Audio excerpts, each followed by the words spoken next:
In this video, I'm going to teach you how to add payment method in Pop Mart app.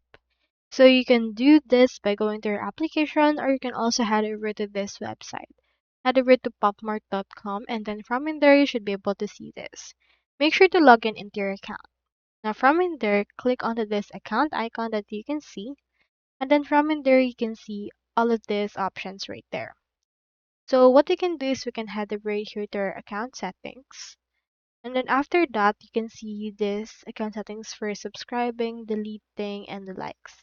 So for example, you're trying to buy a particular Pop Mart item. You can head over and locate that item that you wish to get. For example, in here is this one. Click on this. And then after that, just wait for this to load and then get this.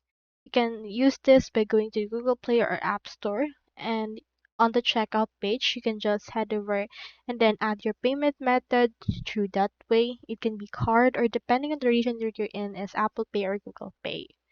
So that's all there is today, and I hope this video helped you out.